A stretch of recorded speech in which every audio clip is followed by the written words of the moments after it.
बिस्मिल्लाहिर्रहमानिर्रहीम। अस्सलाम वालेकुम नाज़रीन, आज मैं आपके साथ मज़ेदार दाल चावल की रेसिपी शेयर करूंगी और साथ मैंने प्याज का बहुत ही मज़ेदार सैलड बनाया है, उसकी रेसिपी भी आपके साथ शेयर करूंगी। तो वीडियो को आपने एंड तक लाजमी देखना है और बहुत ही सिंपल तरीके से मैंने इसे कुक किया है और पंजाबी स्टाइल में दाल चावल। उम्मीद करती हूँ कि आपको बहुत पसंद आएंगे। दाल चावल की रेसिपी में मैंने जो जो चीज़ें यूज़ की हैं उनकी क्वांटिटी मैं आपको साथ साथ मेंशन करती जाऊंगी।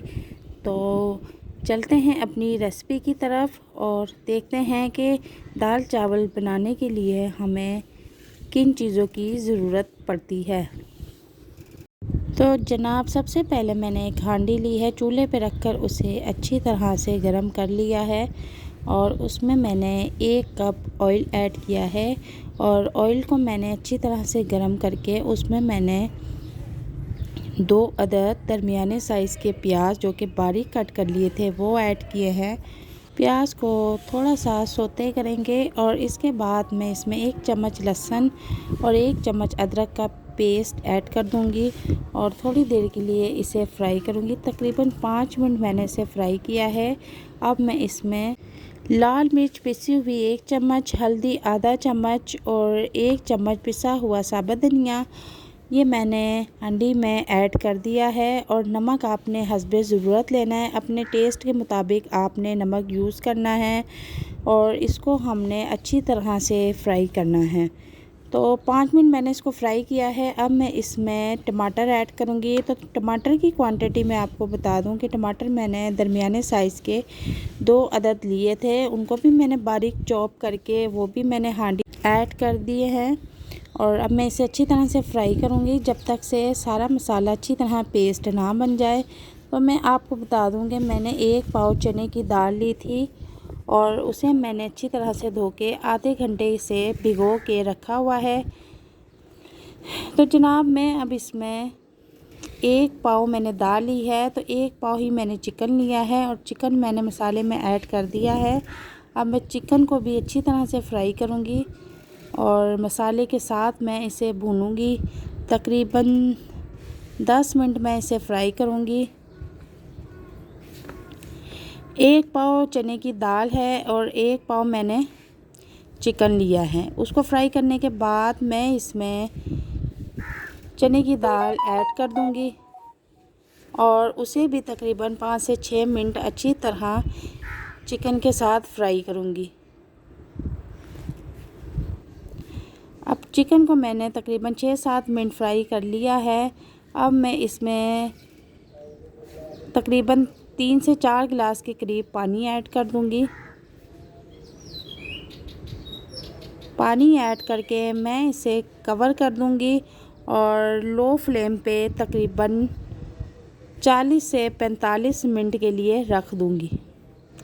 तो दूसरी जानिब मैंने एक पतीला लिया है और उसमें मैंने 1 कप ऑयल ऐड कर लिया है। थोड़ा सा मैंने उसमें गरम मसाला ऐड किया है और गरम मसाले का जायका चावलों में बहुत मज़े का लगता है। तो इसके बाद मैंने 1 प्याज कट करके वो भी ऐड कर दिया है और ये रेसिपी मैं चावलों के लिए रेडी कर रही हूँ। और दूसरी जानिब हमारी दाल पक रही है। तकरीबन मैं उसको 40 से 45 मिनट तक पकाऊंगी बिल्कुल लो फ्लेम पे। और आप चाहें तो उसको कुकर में भी जल्दी रेडी कर सकती हैं। अगर आपके पास टाइम है तो आप आराम से उसको पकने के लिए रख दें, बहुत टेस्टफुल पकेगी। मैंने इसमें थोड़ा सा ज़ीरा भी ऐड किया है। तड़का अब तकरीबन ब्राउन हो चुका है। मैं इसमें थोड़ा सा पानी ऐड करूँगी। पानी ऐड करने के बाद मैं थोड़ी देर के लिए इसे फ्राई करूँगी ताकि थोड़ा सा ब्राउन कलर नज़र आने लगे।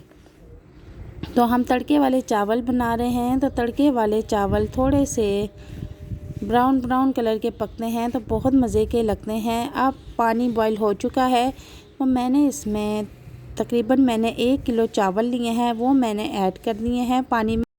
अब इसी दौरान आपने नमक इसका टेस्ट करना है और नमक आप अपने हिसाब से इसमें अभी रख लें और इसका पानी खुश्क होने तक हम इसे फुल फ्लेम पे पकाएंगे। उसके बाद मैं इसे 15 मिनट के लिए दम पर रख दूंगी।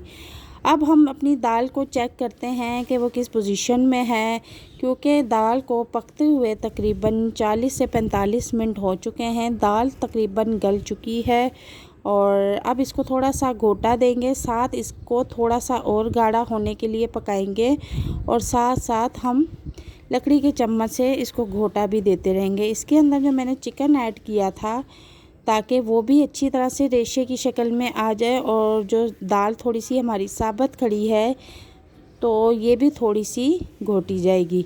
और घोटी हुई दाल बहुत मज़े की लगती है। दाल चावल बहुत पसंद किए जाते हैं, बड़े बच्चे सब शौक़ से खाते हैं। तो अब मैं दूसरी तरफ क्या करूँगी कि इसका तड़का रेडी करूँगी। एक पैन में मैंने थोड़ा सा ऑयल लिया है और उसमें एक छोटा सा प्याज बारीक काट के ऐड कर दिया है और उसे लाइट ब्राउन होने तक, बल्कि अच्छी तरह ब्राउन होने तक पकाऊंगी। और कुछ मैंने गोल साबुत मिर्च ली है, वो दाल में बहुत मज़ेदार लगती है। तो अगर आपको पसंद है तो ठीक है, वरना ये ऑप्शनल है। थोड़ी सी मैंने ग्रीन चिल्ली भी ली है, वो भी मैंने ऐड कर दी है।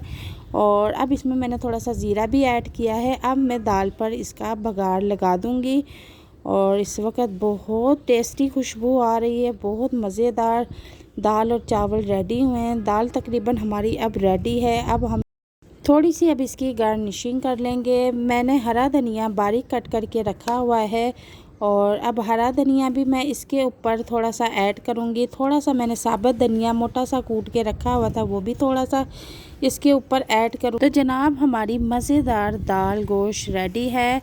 और अब हम दूसरी तरफ इसका सैलड रेडी कर लेंगे। दाल चावल के साथ जो हमने सैलड यूज़ करना है उसके लिए मैंने प्याज लिए हैं, 4 से 5 अदद दरमियाने साइज़ के मैंने प्याज लिए हैं और उनको बारीक डाइसर की शक्ल में काट लिया था। और नमक अच्छा खासा मैंने उसके ऊपर नमक छिड़क के तो उनको मैंने हाथों से खूब मसला है। आपने प्याज को इतना मसलना है कि प्याज बिल्कुल नरम हो जाए। और जब देखेंगे आप कि अगर प्याज नरम हो गए हैं तो फिर मैं इसको एक टोकरी में निकाल लूँगी। सारे प्याज मैं टोकरी में निकाल लूँगी। टोकरी में निकालने के बाद मैं इसे अच्छी तरह से वॉश करूँगी और मैंने तमाम प्याज वॉश कर लिए हैं अच्छी तरह से। अब मैंने कुछ टमाटर काट के रखे हुए थे, वो भी ऐड करूँगी इसके बीच में। साथ मैंने हरी मिर्च बारीक कट करके वो भी रखी हुई थी, 1 चम्मच नमक वो ऐड करूँगी। और इसके बाद मैं एक नींबू लूँगी, वो भी इसके ऊपर अच्छी तरह से स्प्रिंकल करूँगी। साथ मैंने बिल्कुल चुटकी भर लाल मिर्च ली है, वो भी मैं ऐड करूँगी और इसको अच्छी तरह से मिक्स कर लूँगी। और मिक्स करने के बाद ये देखें हमारा मज़ेदार सैलड रेडी है। अब मैं आपको फ़िश आउट करके दिखाऊंगी और पूरी वीडियो आपने देखने के बाद हमें कमेंट में ज़रूर बताना है कि आपको हमारी रेसिपी कैसी लगी। और हर बार की इतना गुजारिश है कि अगर आप हमारे चैनल पर नए हैं तो हमारे चैनल को ज़रूर सब्सक्राइब कीजिए और अपने दोस्तों और मेहमानों के साथ हमारी रेसिपी को ज़रूर ट्राई कीजिए, शेयर कीजिए, लाइक कीजिए और दुआओं में याद रखिएगा। अल्लाह हाफिज़।